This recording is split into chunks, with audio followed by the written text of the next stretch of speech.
The night I crossed $100,000, I did not pop a bottle of champagne or tell anyone. I was sitting at a folding table I used as my desk in an apartment most people would have been embarrassed to live in, and I refreshed the page, and the number was there, and I just sat with it for a minute. Then I closed the laptop and went to bed because I had work in the morning. Nobody in my life knew that number existed. Not my parents, not my friends, not the guys I grabbed beers with on weekends. As far as anyone around me could tell, I was just a regular 24-year-old on a regular salary living a regular life.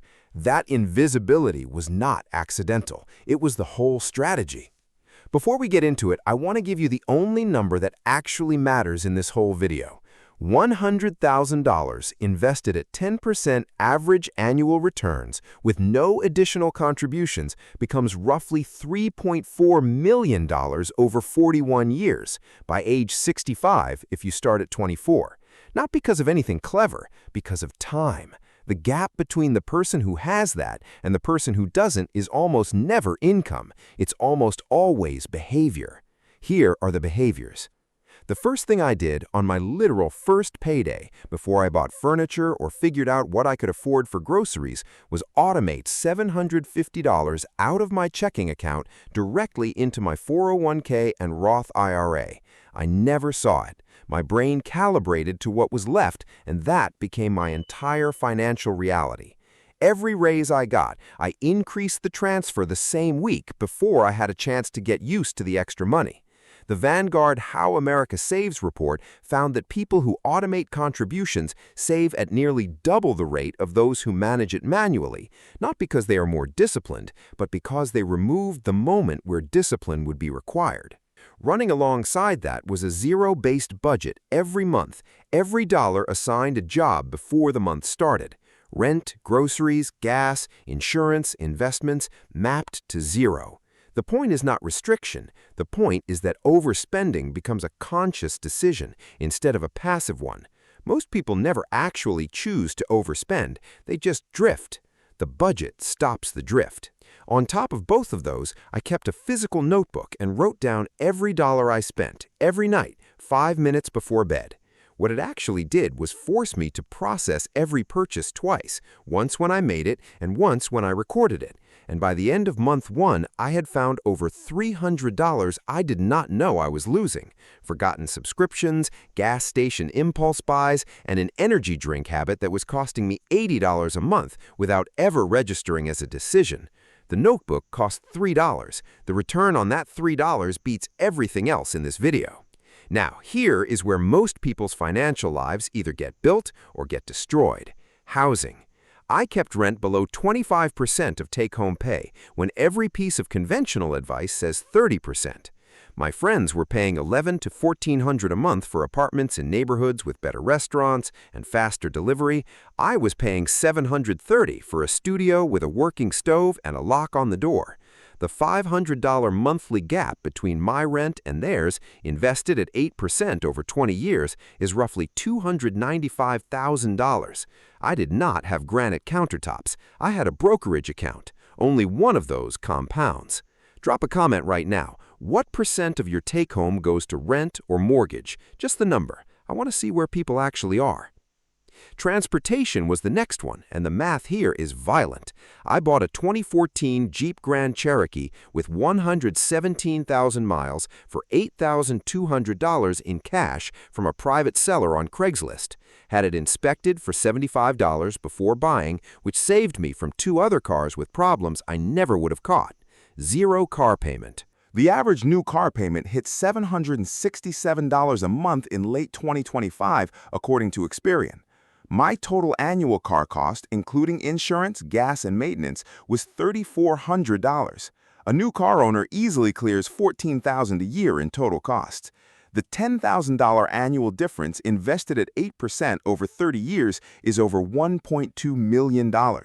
The car you drive is probably the single most expensive recurring financial decision you make, and most people make it by asking what they can afford per month instead of what it actually costs. Those are not the same questions. Food was the third big lever, and the one most people underestimate because the daily amounts feel small. Sunday afternoons, I batch cooked, a big pot of something, a sheet pan of protein, a batch of rice or grains, and those 2 hours covered the majority of my meals for the week. My average monthly grocery bill was $220. The average American spends north of $600 between groceries and takeout. That $3,000 annual gap invested at 8% over 30 years is $367,000.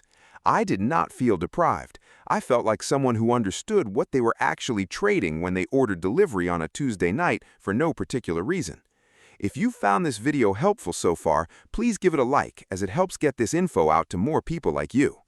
The next habits were all about friction, building it into the places where money leaks and removing it from the places where money builds. I deleted every shopping app from my phone so that any purchase required opening a laptop and navigating manually. That 30 extra seconds killed roughly 40% of purchases I would have otherwise made. I unsubscribed from every marketing email on contact because every one of those emails was written by a conversion specialist whose entire job is to make you spend money you were not planning to spend. I also ran the 24-hour rule on any non-essential purchase over $30. If I still wanted it the next day, I bought it. If I forgot about it, I didn't. That rule alone dropped my impulse spending from the national average of $282 a month down to roughly $50.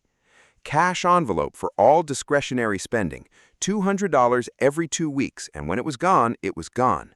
This works because handing over physical money activates the brain's pain of paying response in a way that tapping a card never does.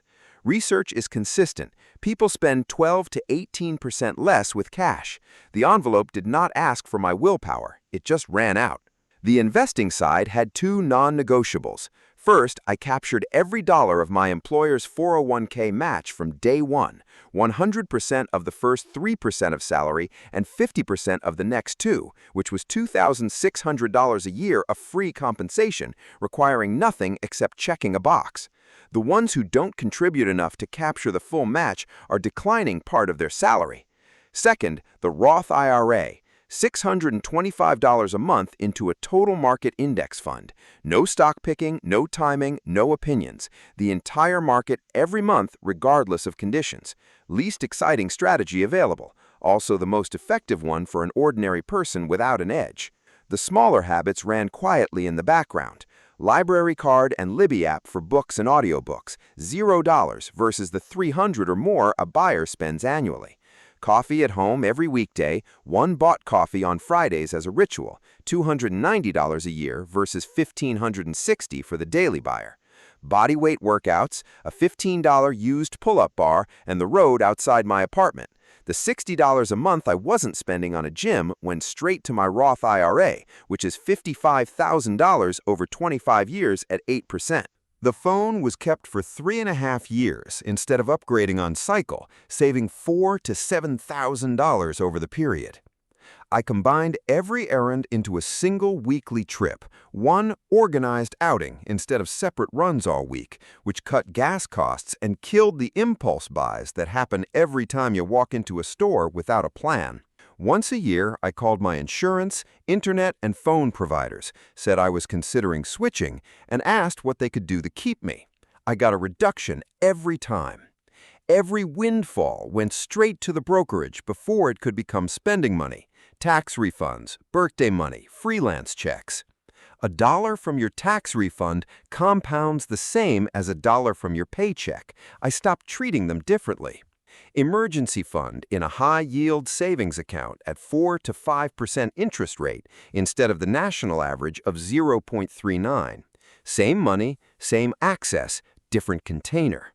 Here is what all of it added up to. $31,000 in the 401k, including the employer match. $15,000 in the Roth IRA. $16,000 in a taxable brokerage. $12,000 in market returns. $7,000 in the emergency fund, $100,800 at age 24, 90% from behavior, not a single dollar from a salary above what most people watching this currently earn. The personal savings rate in America is 4.4%. The average American keeps less than 5 cents of every after-tax dollar. During those 2.5 years, I was keeping 45 to 50 cents. That distance is not income. It is not circumstance. It is 20 habits pointed at a number, repeated long enough for compounding to take over. The system is boring. The system works. Start before you feel ready, because the only thing it requires is time, and time is the one thing you cannot get back.